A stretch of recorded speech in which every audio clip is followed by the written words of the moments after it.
नमस्कार साथीहरू, बाबुराम सोती च्यानलमा हजुरहरूलाई स्वागत छ। साथीहरू, आज हामी चाबाहिल क्षेत्रमा छौँ र हाम्रो गन्तव्य हो जोरपाटी हो। साथीहरू, हामी चाबाहिल जोरपाटीको अपडेट भिडियो लिएर यहाँहरू सामु उपस्थित भएका छौँ। पछिल्लो पटक करिब 1 महिना अघि मात्रै हामीले यस खण्डको अपडेट गरेका थियौँ। हेरौँ अहिले के कस्तो नयाँ परिवर्तन भएछ।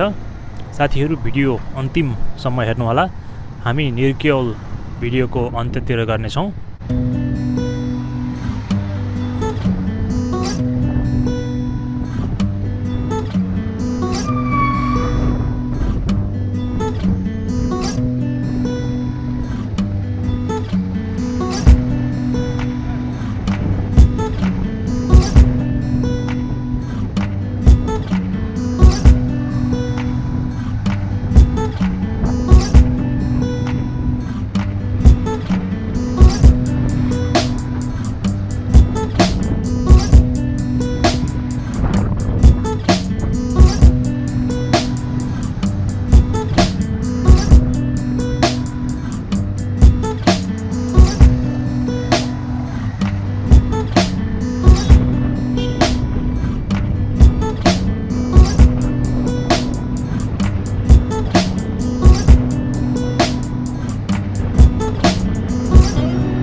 त साथीहरू, काम खासै भएको देखिन्न पछिल्लो अपडेट र अहिले खासै परिवर्तन देखिएन 1 महिनामा। चाबाहिल चोकबाट पासाङ लामो चोकसम्म अझै सडक मर्मत भएको छैन। यस खण्डमा बिजुलीको काम, खानेपानी तथा ढलका कामहरू भएको थियो। अहिले काम सम्पन्न हुँदा पनि पिच भने भएको छैन। अलिकति पिच ओभरलेइङको काम पनि बाँकी नै थियो, तर त्यो पनि भएको छैन। जोरपाटी चोकमा पनि खासै सडक मर्मत भएको देखिएन। काम सम्पन्न भएको मान्दिनँ म। पिच ओभरलेइङ बाँकी छ, कतिपय ठाउँमा साइडवाकको काम पनि बाँकी छ, लेन मार्किङ त बाँकी छँदैछ। आशा छ काम शीघ्र सम्पन्न होस्। यदि नगरिएको खण्डमा यो बर्खापछि फेरि सडकहरू भत्किने प्रबल सम्भावना छ। सम्बन्धित निकायको ध्यान जाओस् भन्दै आजका लागि हामी बाबुराम सोती च्यानलबाट बिदा हुन्छौँ। धन्यवाद अनि जय नेपाल।